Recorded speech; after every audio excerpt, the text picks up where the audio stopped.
ষড়যন্ত্র করবে, কিন্তু আপনি কেন ষড়যন্ত্রের ফাঁদে পাড়া দিবেন? অতএব বিবেককে জাগ্রত করুন, নিজেরা একে অপরের কাছে যাওয়ার চেষ্টা করুন, কোলে নেওয়ার চেষ্টা করুন, সর্বসেক্টরে সব জায়গায় আপনার নেতৃত্ব দিতে হবে, এই চিন্তা ঝেড়ে ফেলুন। ঐক্য বিনষ্ট হয় এমন কাজ থেকে দূরে থাকুন। যে রাষ্ট্র চালাতে চায়, যে এমপি হতে চায়, মন্ত্রী হতে চায়, তার ইমাম সাহেব কারি সাহেবও হইতে হবে, এই দর্শনে আমি বিশ্বাস করি না। যে বিশ্ববিদ্যালয়ের ভিসি হতে চায়, তার মাদ্রাসারও শিক্ষক হতে হবে, এই দর্শনে আমি বিশ্বাস করি না। অতএব যেই দল যেই কাজে বেশি আগানো, সেই দল সেই কাজ নিয়ে পড়ে থাকবেন, একে অপরকে সহযোগিতা করবেন, তাহলেই ঐক্য হবে। বাংলাদেশে অনেক ইসলামিক দল আছে ছোট ছোট, যারা হয়তো ধর্মভিত্তিক কাজগুলোর বিষয়ে বেশি এঙ্গেজ থাকতে পছন্দ করে। কেউ মাদ্রাসার মহতামিম, কেউ কওমি মাদ্রাসা চালায়, কেউ ইমামতি করে, কেউ শিক্ষক। আপনি তাকে তার মতো থাকতে দিন। আবার আপনার ব্যাংক আছে, বিমা আছে, বিশ্ববিদ্যালয় আছে, পার্লামেন্ট আছে, আপনি আপনার জায়গায় স্বমহিমায় উপরে থাকুন। কিন্তু আপনি যখন পার্লামেন্টেরও মেম্বার হবেন, আবার অন্যদিকে মানে ইমাম সাহেবও সাজতে হবে, তখনই আমাদের অনৈক্যের বীজ তৈরি হয়। আমার এই বক্তব্যগুলো একদম খালেস কথা, যেগুলো আমি অনুধাবন করি, সেগুলো বলার চেষ্টা করছি। তবে এই কথাগুলো যার যেখানে প্রয়োজন সে অ্যাকসেপ্ট করবেন। আমি চোখের সামনে দেখছি ঐক্যের একটি শুভ সম্ভাবনা আছে, আবার চোখের সামনেই দেখছি ঐক্য বিনষ্টের জন্য একটি পায়তারা চলছে, গভীর ষড়যন্ত্র চলছে, এবং তাদের উদ্দেশ্যও সহি, কেউ খারাপ না। তারাও বলবে দেশের স্বার্থে এটা প্রয়োজন, এটার জন্য এটা প্রয়োজন। কারোরই মানে ওয়াজ বা আলোচনা খারাপ নয়, কিন্তু বাস্তবতা ভিন্ন। বাস্তবতা চোখের সামনে দেখুন। আমি যে উদাহরণ দিলাম, 5 ভাই এক থাকলে শত্রু যেমন ভোগ পাবে না, আপনারা এক থাকলে বাংলাদেশের কেউ কিচ্ছু করতে পারবে না। আরে আওয়ামী লীগ কিছু করতে পারে নাই, আপনার বাংলাদেশের ভবিষ্যৎ অন্যরা কি করবে? আমি কেন আপনাদের শক্তিশালী দেখতে চাই? এর একটা কারণ আছে। এর কারণ হইল, আমি ধর্মভিত্তিক মানুষগুলো যদি এই বাংলাদেশে সত্যিই ঐক্যবদ্ধ না থাকে, তাহলে এই মানচিত্র শকুনদের হাতে চলে যাবে। দুষ্ট লোকেরা এই দেশের উপরে নজরদারি করবে। আমি চাই আপনারা এক থাকেন, প্রয়োজনে আপনারা ক্ষমতার বাহিরে থাকেন, কিন্তু আপনারা এক থাকেন। যদি আমরা একসাথে বসতে পারি, খেতে পারি, বিবাহের অনুষ্ঠানে দাওয়াত দিতে পারি, সাদা ব্যালট পেপারেও আপনি একত্রে কেন থাকতে পারবেন না? আপনাকে চিন্তা করুন, বিবেককে জাগ্রত করুন। দেশের এই সমস্যা থেকে উত্তরণের জন্য আপনারা এক থাকুন। আজকে যদি আলেমরা যথাসময়ে এক থাকতো, এই সাইদি সাহেবের ফাঁসি কেউ দিতে পারত না। ওই যে 13 জন শাহবাগ থেকে 11 জন মানুষকে হত্যা করেছে, কাউকে জেলে, কাউকে ফাঁসির মঞ্চে, কেউ তাদেরকে ফাঁসি দিতে পারতো না। কারণ আমরা যখন ফাঁসি হয় চিন্তা করেছি আমার লোক না, তো ফাঁসি হয় জামাতের। যখন ফাঁসি হয় চিন্তা করেছি আমার তো না, ফাঁসি হয় বিএনপির। যখন ফাঁসি হয় কিংবা জেল হয়, আমার তো না, লোকটা হেফাজতের, লোকটা চরমনায়ের, লোকটা জামাতের। এই চিন্তা করতে করতে করতে করতে দেশটা ধ্বংস হয়ে যাচ্ছে। অতএব এখনো কি আপনার বিবেককে জাগ্রত করবেন না? এখনো কি আপনি নড়ে চড়ে বসবেন না? ওই অনৈক্যগুলো চলমান রাখার ক্ষেত্রে সহজ সাইনবোর্ড আমরা ব্যবহার করে দেই, মুখের উপরে একজনকে হয়তো বলে দেই ওনার আকীদা খারাপ, ওনার তরিকা খারাপ, ওনার জেকের খারাপ, ওনার মুরিদ খারাপ, ওনার পীরগিরি খারাপ। এভাবে করে করে আমরা প্রত্যেককে, সবাই একজনও সুফি সাধক নাই যে আমরা সবাই খারাপ আমি ভালো এই বলার সুযোগ নেই, আবার সবাই ভালো আমি খারাপ সেটাও বলার সুযোগ নেই। তার মানে হচ্ছেটা কি, আমাদের ভিতরে এই যে একটি মতদ্বৈততা, এটা একটা চেপে বসা মতদ্বৈততা, এবং এখান থেকে যে ঝেড়ে সামনের দিকে এগিয়ে যাওয়ার একটা স্বপ্ন, সেই স্বপ্ন আমাদেরকে কেউ দেখায় না, আমরা নিজেরা দেখতেও পারি না। আমি এখনো হলফ করে বলতে পারি, বাংলাদেশে যতগুলো মসজিদ, যতগুলো মাদ্রাসা, এর একজন ইমাম, একজন মুয়াজ্জিন, একজন প্রিন্সিপাল, এই কয়টা মানুষও যদি এক থাকে, বাংলাদেশের কোনো শক্তি নাই কেউ আপনার উপরে কথা বলার। বাদ দেন তাদেরকে, বাংলাদেশের যে কয়টা রাজনৈতিক দল ইসলামিক আছেন, ওই রাজনৈতিক দলগুলোর আমির কিংবা সভাপতিরা যদি একসাথে লাইন দিয়ে 5 জনে চেয়ারে বসে আর হুঙ্কার দেয় এটা হবে, এটা হবে না, বাংলাদেশের কারো শক্তি নাই সেটা করবে। আমি এটা চ্যালেঞ্জ দিয়ে বললাম। স্বাধীনতার পর থেকে বাংলাদেশে কখনোই ধর্মভিত্তিক রাজনৈতিক দলগুলোর পূর্ণাঙ্গ ঐক্যবদ্ধ হওয়া সম্ভবপর হয়ে ওঠেনি। নির্বাচনের প্রাক্কালে বাংলাদেশের রাজনৈতিক অঙ্গনে বিভিন্ন ধরনের সমীকরণ শুরু হয়। স্বভাবতই নির্বাচনের বৈতরণী পার পাওয়ার জন্য বাংলাদেশের যে সকল বড় বড় রাজনৈতিক দল আছে তাদের কাছে ইসলামিক রাজনৈতিক দলগুলোর কদর বৃদ্ধি পেতে থাকে।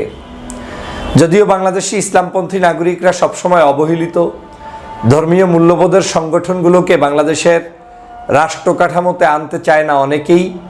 তাদের সাথে দূরত্ব সম্পর্ক বজায় রাখলেই দেশি বিদেশি বিভিন্ন জায়গায় সম্পর্ক বৃদ্ধি হবে বলে এক ধরনের রেওয়াজ বাংলাদেশে চলমান আছে। কিন্তু নির্বাচন আসলে তখন এই সকল রেওয়াজ ভেঙে লোক দেখানো হোক কিংবা সামাজিকভাবে হোক, তারা সবাই মিলে একসাথে তাদেরকে টানাটানির শুরু করে দেয়। এই কার্যক্রম টানাটানির পরেও বাংলাদেশে আজ পর্যন্ত ইসলামপন্থীরা অনুভব করতে পারেনি যে তারা আসলে কতটা শক্তিশালী, তাদের আসলে পিছনে কতটা শক্তি রয়েছে, তাদেরকে জনগণ কেন টানাটানি করছে কিংবা রাজনৈতিক দল টানাটানি করছে। এই চিন্তাটা আজ পর্যন্ত আমাদের সকল ইসলামিক দলের মধ্যে এখনও বলবৎ হয়েছে বলে আমার মনে হচ্ছে না।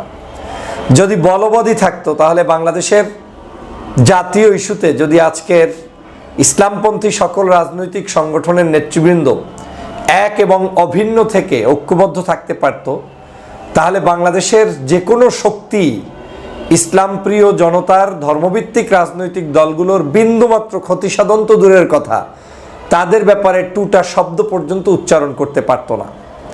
কিন্তু বাংলাদেশে যে প্রবলেমটা সেটা হচ্ছে, বাংলাদেশে যেমন ধর্মভিত্তিক রাজনৈতিক দলগুলোকে বিভিন্ন সংগঠন ব্যবহার করতে চায়, পাশাপাশি দেশি বিদেশি একটি চক্র সবসময় এই আলেম ওলামা ইসলামপ্রিয় জনগণের মধ্যে অনৈক্য তৈরি করে রাখতে চায়। অনৈক্যের মধ্যে দেখবেন কথায় কথায় আমার টুপির কালার এরকম, তার টুপি এরকম, আমার জেকের আসতে আরেকজনের জেকের জোরে, আমার আকিদায় এই সমস্যা, তার আকিদায় এই সমস্যা, আমার দর্শন এই, তার দর্শন এই। আমরা ইসলামপ্রিয় রাজনৈতিক দলগুলোর মধ্যে ঘুরে ফিরে সব কিছুতে গিয়ে ব্যক্তিগত জীবনের বিশ্বাসের জায়গাটাকে টেনে নিয়ে আসি। কিন্তু অ্যাট দ্য সেম টাইম আমি বাংলাদেশের যে সকল গদবাঁধা রাজনীতি চলছে সেই সকল রাজনৈতিক দলগুলোর সাথে এই প্রশ্নগুলো আমরা জড়িত করি না। লোকটা নামাজ পড়ে নাই সে প্রশ্ন আমি করি না, লোকটা ইসলামের পথে বিন্দুমাত্র নাই সে প্রশ্ন আমি করি না, লোকটা সত্যিকারই ইসলাম বিদ্বেষী সে প্রশ্ন আমরা করি না, লোকটা চিন্তা চেতনায় ইসলাম বিদ্বেষী লালন করে পালন করে কিন্তু নির্বাচনের সময় টুপি মাথায় দেয়, আলহাজ লাগায়, সে চিন্তা আমরা করি না। আমরা করি আমার ভাইদের মধ্যে যে ব্যক্তি ইসলামিক দল দাবি করছে কিন্তু তার কিছু কিছু বিষয় আমার মতানৈক্য আছে, তাকে সেই মতানৈক্যের জালের ভিতরে আবদ্ধ করে তাকেই আমরা ঘুরে ফিরে একে অপরকে অ্যাটাক করে দূরে রাখার চেষ্টা করছি। এবং এই সুযোগই ধর্মভিত্তিক রাজনৈতিক দলগুলোর এই যে অনৈক্যের সুযোগটা, এই সুযোগটাকেই ব্যবহার করে দেশে বিদেশে বিভিন্ন চক্ররা তাদের সকল প্রচেষ্টা অব্যাহত রাখছে এবং এই ধর্মভিত্তিক মানুষগুলোকে ইউনাইটেড হতে দিচ্ছে না, তাদেরকে একে অপরের পিছনে লাগিয়ে রাখছে। তো আপনি নিজেই জানেন যে আপনারা সংসারে 5 ভাই, যদি এক থাকেন পাশের ঘরের কেউ এসে আপনাকে আঘাত করতে পারবে না, আর পারলেও তাকে ওখান থেকে হয় আঘাত খেয়ে যেতে হবে, না হয় একটা রফাদফা হয়ে যাবে।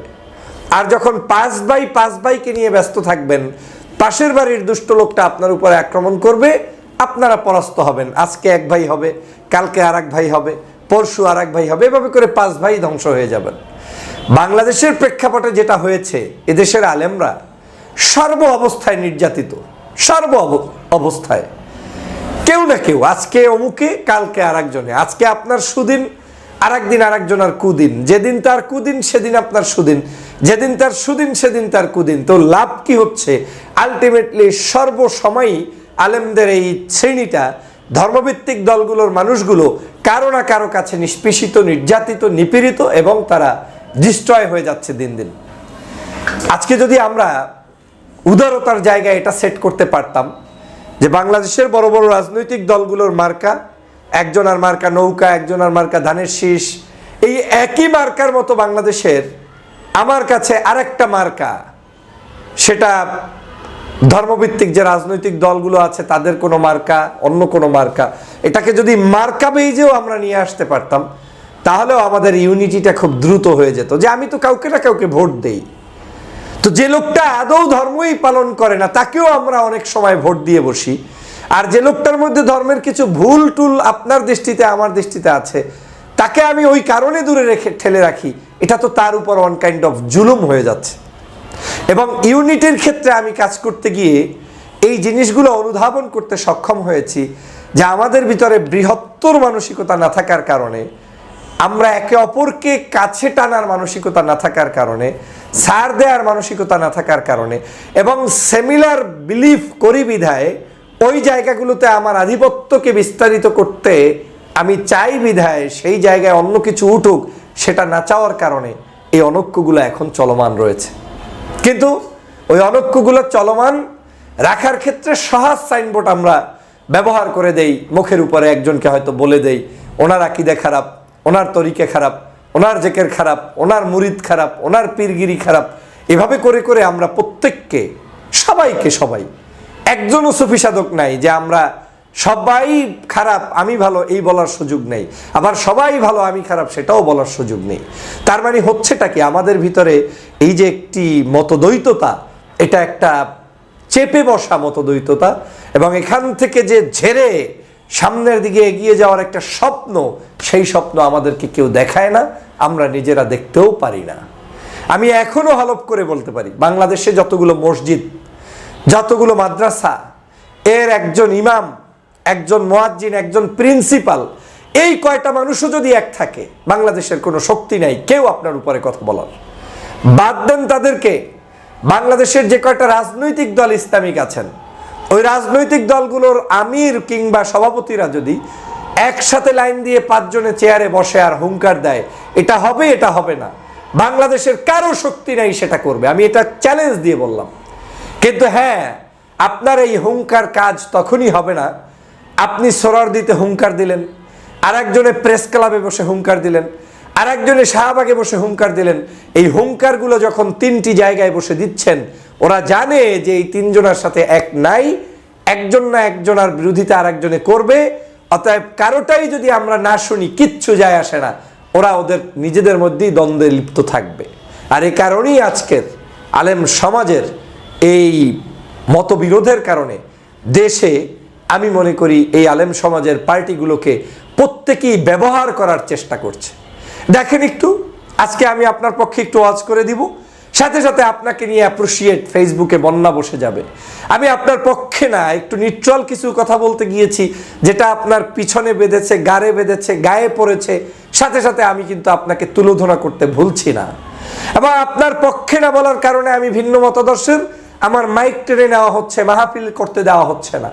এর অর্থটাই হচ্ছে এই দেশে আপনি ইউনিটি না থাকার কারণে, ঐক্যবদ্ধ না থাকার কারণে অমুকের মাইক টেনে নিয়েছে, উনি তো তাবলিগ করে, সমস্যা কি, উনি তো তাবলিগ তাই ওনারটা জায়েজ।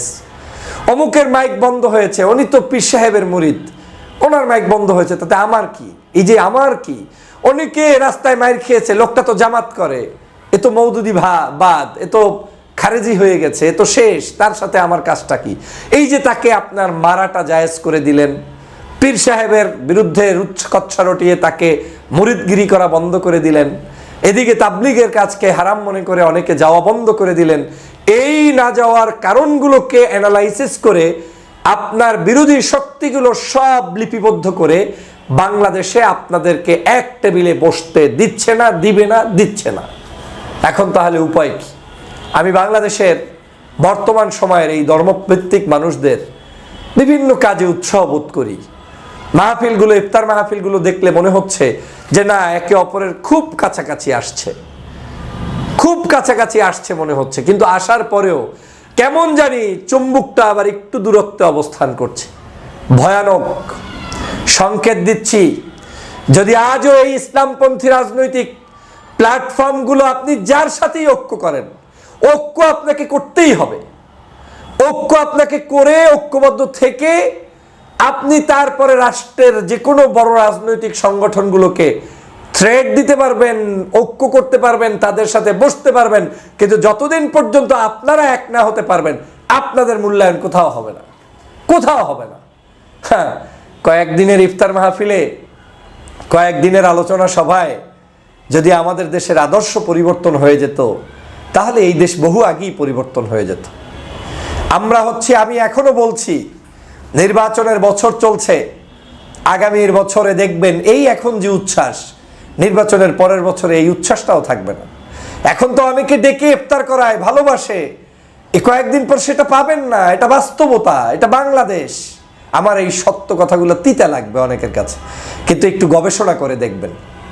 আমরা প্রয়োজনের বাহিরে বিন্দুমাত্র কাজ করতে পছন্দ করি না। আমাদের প্রয়োজন শেষ, কাজও শেষ। সে কারণে আমি আপনাদেরকে যেহেতু পছন্দ করি, ধর্মভিত্তিক দলগুলোর ঐক্যবদ্ধ হওয়ার বিকল্প আমি দেখি না। এবং সেই ঐক্যবদ্ধতাটা আবার কেমন হবে, বাংলাদেশের মানুষ ভালোই বোঝে যে কার সাথে ঐক্য হলে কোনটাকে ধর্মভিত্তিক বলে। যেমন আপনি এখন ঐক্যবদ্ধ হইলেন যার রাষ্ট্রীয় কাঠামোতে ভূমিকা নাই, তিনি একেবারে নীরবে নিবৃতে এলাকার মধ্যে একজন ভালো মানুষ, কিন্তু পীর সাহেব, কিন্তু অনেক কিছু, কিন্তু রাষ্ট্র কাঠামো পরিচালনার যোগ্যতা দক্ষতা তার নাই। এখন আপনি তার সাথে ঐক্য করলেন, মাঝখানে জামাত ইসলাম বাদ রাখলেন, চরমনাইকে বাদ রাখলেন। এই ঐক্য ফলপ্রসূ ঐক্য নয়। ঐক্য হচ্ছে জনগণের চিন্তায় যারা ইসলামী দল, আকীদায় প্রবলেম না, তার তরিকায় প্রবলেম না, তার ব্যক্তি জীবনে ছোটখাটো প্রবলেম, সেটা নয়, কিন্তু জনগণ তাকে দেখলে মনে করে যে লোকটা সত্যিকারই ইসলামিক পার্টি, ধর্মভিত্তিক দল, এবং তার একটা সুনাম সারা বাংলাদেশে আছে। সে বিতর্কিত থাকলেও ওই লোককে নিয়েই ঐক্য করার নাম হচ্ছে রিয়াল ঐক্য। এর বাইরে ঐক্য করলে হবে না। যেমন 2001 সালে ঐক্য হয়েছে, মানুষ মনে করেছে হ্যাঁ 4 দলীয় জোট, মানে ওখানে ইসলামী দল আছে, যেহেতু জামাত ছিল, ইসলামী ঐক্য জোট ছিল। এই বাংলাদেশে আওয়ামী লীগ চলে যাওয়ার পরে আপনাদের সামনে কয়েকটি চ্যালেঞ্জ এসেছে। আওয়ামী লীগ থাকলে এক ধরনের ঐক্যের প্রয়োজনীয়তা এই দেশে দেখা দিত। আওয়ামী লীগ না থাকার কারণে আপনাদের কাছে আরেক ধরনের ঐক্যের প্রয়োজনীয়তা দেখাতে হবে। আওয়ামী লীগ থাকার কারণে ঐক্যটা কেমন, ইসলামী মূল্যবোধ, জাতীয়তাবাদী মূল্যবোধ, বাংলাদেশি মূল্যবোধ, যারাই হোক না কেন সবার এক হতে হবে, আওয়ামী লীগ ঠেকাও। আর আওয়ামী লীগ যখন থাকবে না, তখন আপনাকে আপনার জায়গায় যদি ইসলামী মূল্যবোধের মানুষরাও এক হয়ে যান, প্রয়োজনে চুক্তিভিত্তিক তাদের সাথে কন্ট্যাক্ট করেন যে আমরা এক থাকবো, আলেমরা এক প্ল্যাটফর্মেই থাকবো, কিন্তু দেশের স্বার্থে আমরা আওয়ামী লীগ ব্যতীত যে রাজনৈতিক দলগুলো আছে আপনার সাথে সুসম্পর্ক রাখবো, আপনাকে আমরা মৌন সমর্থন দিব, আপনি সন্ত্রাসী, চাঁদাবাজি, দুষ্টামি না করলে আমরা আপনাকে এই লাইনে গাইডলাইন দিব, আপনি অন্তত মেসেজ দিতে পারবেন এবং কঠিনভাবে বাড়ি দিতে পারবেন, যেই বাড়িগুলোর কারণে সামনের দেশে যারাই ক্ষমতায় আসবে তারা সঠিক পথে পরিচালিত হবে। কিন্তু আপনি যদি আবার মুষ্টিবদ্ধ হয়ে যান, বাটার ভিতরে ঢুকে যান, কারো মিলাদের সাথী হয়ে যান, কারো মুনাজাতের তরিকায় চলে যান, নিজেকে অসহায় বোধ করেন, নিজের মধ্যে শক্তি সঞ্চয় না করেন, তাহলে আপনাকে কোনোদিন ভাগ্য পরিবর্তন এই বাংলাদেশে কেউ কোনোদিন করে দিবে না, কোনোদিন করে দিবে না। এদেশের অনৈক্যের মূল কারণ আপনি, আমি। এদেশের অনৈক্য বাহির থেকে তারা যা ষড়যন্ত্র করবে করবে, কিন্তু আপনি কেন ষড়যন্ত্রের ফাঁদে পাড়া দিবেন? অতএব বিবেককে জাগ্রত করুন, নিজেরা একে অপরের কাছে যাওয়ার চেষ্টা করুন, কোলে নেওয়ার চেষ্টা করুন, সর্বসেক্টরে সব জায়গায় আপনার নেতৃত্ব দিতে হবে, এই চিন্তা ঝেড়ে ফেলুন। ঐক্য বিনষ্ট হয় এমন কাজ থেকে দূরে থাকুন। যে রাষ্ট্র চালাতে চায়, যে এমপি হতে চায়, মন্ত্রী হতে চায়, তার ইমাম সাহেব, কারি সাহেবও হইতে হবে, এই দর্শনে আমি বিশ্বাস করি না। যে বিশ্ববিদ্যালয়ের ভিসি হতে চায়, তার মাদ্রাসারও শিক্ষক হতে হবে, এই দর্শনে আমি বিশ্বাস করি না। অতএব যেই দল যেই কাজে বেশি আগানো, সেই দল সেই কাজ নিয়ে পড়ে থাকবেন, একে অপরকে সহযোগিতা করবেন, তাহলেই ঐক্য হবে। বাংলাদেশে অনেক ইসলামিক দল আছে ছোট ছোট, যারা হয়তো ধর্মভিত্তিক কাজগুলোর বিষয়ে বেশি এঙ্গেজ থাকতে পছন্দ করে। কেউ মাদ্রাসার মহতামিম, কেউ কওমি মাদ্রাসা চালায়, কেউ ইমামতি করে, কেউ শিক্ষক। আপনি তাকে তার মতো থাকতে দিন। আবার আপনার ব্যাংক আছে, বিমা আছে, বিশ্ববিদ্যালয় আছে, পার্লামেন্ট আছে, আপনি আপনার জায়গায় স্বমহিমায় উপরে থাকুন। কিন্তু আপনি যখন পার্লামেন্টেরও মেম্বার হবেন, আবার অন্যদিকে মানে ইমাম সাহেবও সাজতে হবে, তখনই আমাদের অনৈক্যের বীজ তৈরি হয়। আমার এই বক্তব্যগুলো একদম খালেস কথা, যেগুলো আমি অনুধাবন করি, সেগুলো বলার চেষ্টা করছি। তবে এই কথাগুলো যার যেখানে প্রয়োজন সে অ্যাকসেপ্ট করবেন। আমি চোখের সামনে দেখছি ঐক্যের একটি শুভ সম্ভাবনা আছে, আবার চোখের সামনেই দেখছি ঐক্য বিনষ্টের জন্য একটি পায়তারা চলছে, গভীর ষড়যন্ত্র চলছে, এবং তাদের উদ্দেশ্যও সহি, কেউ খারাপ না। তারাও বলবে দেশের স্বার্থে এটা প্রয়োজন, এটার জন্য এটা প্রয়োজন, কারোরই মানে ওয়াজ বা আলোচনা খারাপ নয়, কিন্তু বাস্তবতা ভিন্ন। বাস্তবতা চোখের সামনে দেখুন। আমি যে উদাহরণ দিলাম, 5/1 থাকলে শত্রু যেমন ভোগ পাবে না, আপনারা এক থাকলে বাংলাদেশের কেউ কিচ্ছু করতে পারবে না। আরে আওয়ামী লীগ কিছু করতে পারে নাই, আপনার বাংলাদেশের ভবিষ্যৎ অন্যরা কি করবে? আমি কেন আপনাদের শক্তিশালী দেখতে চাই? এর একটা কারণ আছে। এর কারণ হইল, আমি ধর্মভিত্তিক মানুষগুলো যদি এই বাংলাদেশে সত্যিই ঐক্যবদ্ধ না থাকে, তাহলে এই মানচিত্র শকুনদের হাতে চলে যাবে। দুষ্ট লোকেরা এই দেশের উপরে নজরদারি করবে। আমি চাই আপনারা এক থাকেন, প্রয়োজনে আপনারা ক্ষমতার বাহিরে থাকেন, কিন্তু আপনারা এক থাকেন। ক্ষমতায় গিয়েই যে সবকিছু করতে হবে এমনটা নয়, কিন্তু ঐক্যবদ্ধ না থাকলে ক্ষমতায় গিয়েও সেই ক্ষমতা টিকাতে পারবেন না, বরং দালালে রূপান্তরিত হবেন। বাংলাদেশের সর্বমহলের কাছে একটাই আহ্বান, আপনাদের সাহস কম, সাহস রাখতে হবে, ঝাঁপিয়ে পড়তে হবে, সমাজ কল্যাণমূলক কাজে নিজেদেরকে নিয়োজিত করতে হবে। আমার খুব ভালো লাগছে আপনাদের বিভিন্ন রাজনৈতিক দল এখন বিভিন্ন জায়গায় হেলিকপ্টারে গিয়ে, গাড়িতে গিয়ে, বাসে গিয়ে আপনারা সাহায্য সহযোগিতা করছেন।